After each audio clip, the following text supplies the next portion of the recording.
Apollo hospital नवी मुंबई ने उन्नत bone marrow transplant प्रक्रियाओं में अपने उल्लेखनीय प्रदर्शन को जारी रखते हुए 78 ट्रांसप्लांट के साथ एक महत्वपूर्ण उपलब्धि हासिल की है। अस्पताल की दीर्घकालिक सफलता दर 70% से अधिक रही। दूसरे देशों से आए हुए मरीजों सहित छोटे बच्चे और वयस्क दोनों मरीजों का इलाज सफलतापूर्वक किया गया है। उनकी यह सफलता उच्च गुणवत्तापूर्ण जीवन रक्षक ट्रांसप्लांट सेवाएं प्रदान करने में अपोलो हॉस्पिटल्स नवी मुंबई के नेतृत्व को रेखांकित करती है। ल्यूकेमिया, थैलेसीमिया, सिकल सेल बीमारी, गंभीर अप्लास्टिक एनीमिया, माइलोडिस्प्लास्टिक सिंड्रोम और कुछ दुर्लभ प्रकार की इम्यूनोडिफिशियेंसी जैसी स्थितियों में जटिल मेडिकल चुनौतियां होती हैं और अक्सर दीर्घकालिक रिकवरी के लिए बोन मैरो ट्रांसप्लांटेशन जैसे उन्नत उपचारों की आवश्यकता होती है। बोन मैरो ट्रांसप्लांटेशन से पहले गहन कंडीशनिंग की आवश्यकता होती है और ट्रांसप्लांटेशन के बाद प्रतिरक्षा में धीमी रिकवरी होती है, जिसकी वजह से इन मरीजों में संक्रमण और अन्य जटिलताएं होने का खतरा ज्यादा होता है। जब बोन मैरो पर्याप्त स्वस्थ रक्त कोशिकाओं का उत्पादन नहीं करता है, तब बोन मैरो ट्रांसप्लांटेशन की प्रक्रिया में रोगग्रस्त या निष्क्रिय बोन मैरो को बदला जाता है। अपोलो हॉस्पिटल्स नवी मुंबई की बोन मैरो ट्रांसप्लांटेशन इकाई हैप्लोइडेंटिकल और एलोजेनिक ट्रांसप्लांट के साथ साथ नवीनतम कार टी सेल थेरेपी करने के लिए सुसज्जित है। अपने मरीज केंद्रित दृष्टिकोण की वजह से यह अस्पताल न केवल भारत के भीतर बल्कि अन्य देशों में भी मशहूर है। Doctor Puneet Jain, consultant haematology हेमेटोएक्नोलॉजी programme coordinator, BMT car T cell therapy, Apollo hospitals Navi Mumbai ने कहा, अपोलो में हम जटिल और उच्च जोखिम वाली बोन मैरो ट्रांसप्लांटेशन प्रक्रियाएं कर रहे हैं, जिनकी सफलता दर 70% से अधिक रही है, जो दुनिया भर के प्रतिष्ठित BMT केंद्रों की सफलता दर के अनुरूप है। इन मरीजों में ट्रांसप्लांट के बाद इम्यून रिकवरी बहुत धीमे से होती है, जिसकी वजह से संक्रमण और दूसरी गंभीर जटिलताएं होने का खतरा होता है। लेकिन हमारे संक्रमण नियंत्रण के उत्कृष्ट प्रोटोकॉल और प्रशिक्षित टीमें सर्वोत्तम परिणाम सुनिश्चित करती हैं। डॉक्टर विपिन खंडेलवाल, पीडियाट्रिक हेमेटोएक्नोलॉजी और BMT कंसल्टेंट, अपोलो हॉस्पिटल नवी मुंबई ने बताया कि पीडियाट्रिक बोन ट्रांसप्लांट के लिए प्रक्रिया की सफलता सुनिश्चित करने के लिए उच्च गुणवत्ता वाले बुनियादी ढांचे के साथ एक बहुविषयक दृष्टिकोण की आवश्यकता होती है। नवी मुंबई की 14 वर्षीय लड़की के माता पिता ने अपना अनुभव साझा किया।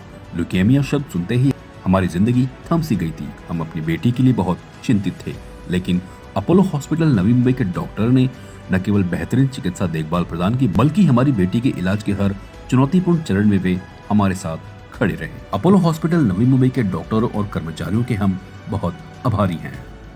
देखो, ये एक कॉम्प्लेक्स प्रोसीजर है और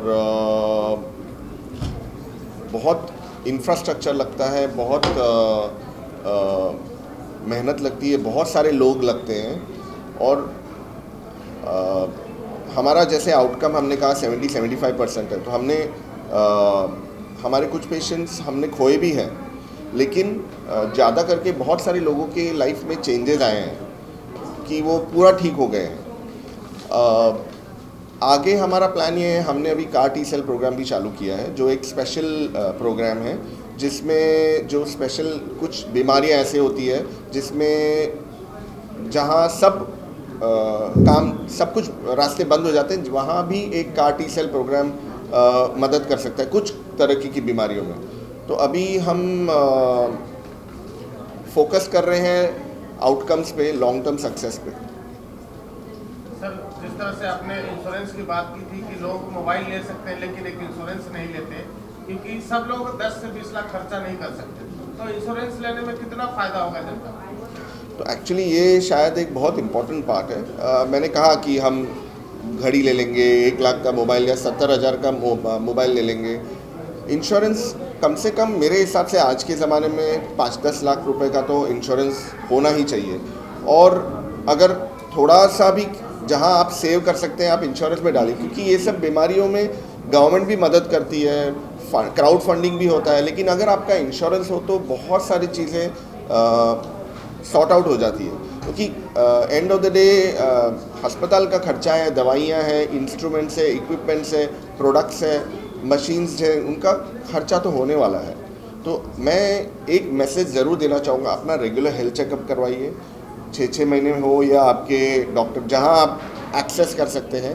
अपोलो का बहुत अच्छा हेल्थ स्क्रीनिंग प्रोग्राम है और अपने इंश्योरेंस, अपने फैमिली को इंश्योर्ड रखिए। सर, अपोलो जो है साइलेंट अब नाम रोशन हो रहा है अपोलो का, जिसमें बाहर देश के भी लोग आके यहाँ पर ट्रीटमेंट ले रहे हैं और बता रहे हैं कि हमको अच्छा से अच्छा ट्रीटमेंट मिला है, तो क्या कहना चाहेंगे?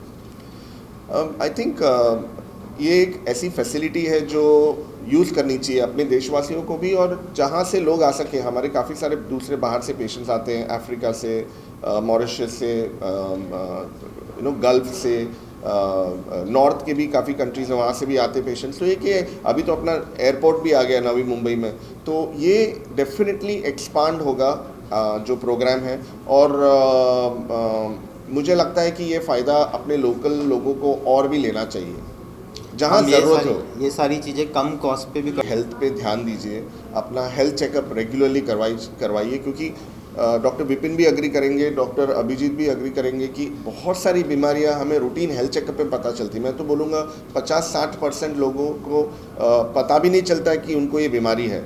जो मैंने सिम्टम्स बताए, गांठें आना और हीमोग्लोबिन कम होना, कमज़ोरी महसूस होना, ब्लीडिंग, ये शायद 20-30-40% पेशेंट्स में होता होगा। एटलीस्ट 50% लोग मैं बोलूँगा रूटीन हेल्थ चेकअप पे पता चलता है। तो उस अपना हेल्थ चेकअप पे ज़रूर ध्यान दीजिए। स्टेज 1, 2, 3, 4 ऐसा कुछ सिस्टम है कि जिसमें मालूम पड़ जाए और पेशेंट की जान बच जाए? नहीं, तो जैसे खून के कैंसर्स में स्टेजिंग अलग प्रकार की होती है। जैसे एक सॉलिड ट्यूमर होता है, अभी आज का एरा ऑर्गन स्पेसिफिक डिपार्टमेंट, जैसे अपोलो की खासियत ये है कि हर एक ऑर्गन स्पेसिफिक डिपार्टमेंट, जैसे सर्जिकल ऑन्कोलॉजी है, हमारे जो डायरेक्टर है डॉक्टर डी क्रूज, या मेडिकल ऑन्कोलॉजी जैसे सॉलिड ट्यूमर्स है, सार्कोमास हो, ब्रेस्ट कैंसर्स हो, वैसे ही एक हीमेटो ऑन्कोलॉजी होता है, जिसमें हीमेटो ऑन्कोलॉजी मतलब रक्त के कैंसर्स और खून की बीमारियां, जैसे जो नॉन कैंसरस हो, जैसे एप्लास्टिक एनीमिया हो, इम्यूनो डेफिशिएंसीज हो, ऐसी ब्लीडिंग डिसऑर्डर्स हो। हमारा हीमोफीलिया का प्रोग्राम भी हमने चालू किया है, वो काफ़ी चल रहा है। और क्लॉटिंग टेंडेंसी, जैसे कोविड में क्लॉटिंग हो गया, तो खून के कैंसर्स और खून की बीमारियां का स्पेक्ट्रम काफ़ी सारा है, लेकिन बहुत स्पेशलाइज्ड केयर है, जिसके लिए अस्पताल का सपोर्ट बहुत मायने रखता है। और वो मुझे लगता है कि क्योंकि इतनी अच्छी फैसिलिटी अवेलेबल है, आसपास यूज़ करनी चाहिए। सर, आपको मीडिया को भी धन्यवाद देना चाहिए कि छोटी बड़ी जो खबर अपोलो की होती है, हम लोग आते हैं और दिखाते। क्या कहना चाहिए? ज़रूर, मैं तो बोलूँगा मेरे मीडिया के सारे दोस्तों को सारी खबर रखनी चाहिए, और वी आर वेरी थैंकफुल कि लोगों तक आवाज़ पहुँचाना मीडिया की मदद से ही होता है।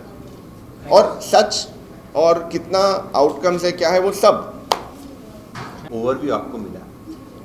हेल्थ चेक ये प्रोग्राम जो एनुअल हेल्थ चेक, काफ़ी सारे कंपनीज़ में काफ़ी सारे लोग आजकल खुद से ही एक साल में हेल्थ चेक करते हैं या करवाना चाहिए, लेकिन बच्चों का हेल्थ चेक नहीं होता। बाय एंड लार्ज 2 साल के 5 साल के बच्चे का ब्लड निकालना नहीं चाहोगे।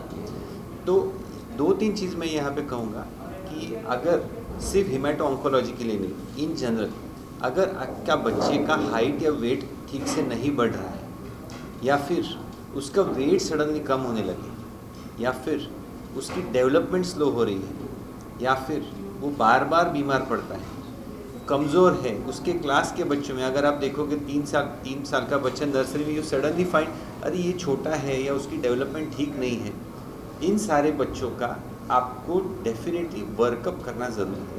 ये ज़रूरी नहीं कि उसमें क्या निकले, वो अलग प्रॉब्लम है, पर ध्यान रखना ज़रूरी है। बस ये एक सिंपल चीज़ है कि अगर आपके बच्चे का वेट लॉस हो, कमज़ोर है, बार बार बीमार हो रहा है, उसकी डेवलपमेंट ठीक नहीं है, अगर वो आपके कंपैरिजन के जो बच्चे हैं उनमें कहीं कमी लग रही है, तो उसका बराबर से हेल्थ चेकअप करो, अच्छे डॉक्टर के पास जाओ, और शायद उसमें कुछ ट्रीटेबल बीमारी निकल के आए। नंबर 2 कि जैसे अभी हमने देखो कई सारे बार ये मुश्किल घड़ी जब आती है, चाहे वो ब्लड कैंसर हो या कोई भी हो, डर सबको लगता है, चिंता सबको होती है, फाइनेंसिस भी एक बड़ा इशू होता है, पर अगर आप कोशिश करोगे तो इस दुनिया में हेल्प मिलती है। मेडिकल ट्रीटमेंट आज इंडिया में बहुत अच्छी क्वालिटी की अवेलेबल है। आपने जैसे देखा एक केनिया का पेशेंट है, लेकिन ऐसे कई सारे पेशेंट्स हैं जो बाहर के देशों से आते हैं। तो हमारा काम है सही जगह पहुंचो और फिर रास्ता मिल जाता है। कई ब्लड की बीमारियां होती है, थैलेसीमिया जैसे सबने सुना होगा। थैलेसीमिया एक ऐसी बीमारी है, अगर बच्चे को होता है मेजर वाला, तो उसको फिर लाइफ लॉन्ग या तो ब्लड चढ़ाना पड़ता है या बोन मैरो ट्रांसप्लांट ही एक ऑप्शन है। इस बीमारी को हम प्रिवेंट कर सकते हैं अगर हम स्क्रीनिंग करते हैं, जैसे कि कोई प्रेग्नेंट महिला होती है या जब भी शादी होती है, दोनों का थैलेसीमिया का सिंपल टेस्ट करते हैं, जैसे कुंडली मिलाते हैं वैसे ही अगर थैलेसीमिया का टेस्ट करते हैं, अगर 2 माइनर की शादी होती है तो एक मेजर थैलेसीमिया पैदा हो सकता है। गवर्नमेंट ऑलरेडी इस पे बहुत काम कर रही है अवेयरनेस फैलाने के लिए, लेकिन आप लोग भी इस चीज़ में काफ़ी हेल्प कर सकते हैं, अवेयरनेस फैला सकते हैं कि थैलेसीमिया हो गया, सिकल सेल डिजीज़ हो गया, ये सब जेनेटिक बीमारी होती है। तो अगर हम इस चीज़ के लिए अवेयर करेंगे, लोग बागों को सावधान करेंगे, तो डेफिनेटली इससे काफ़ी समाज को मदद मिलेगी।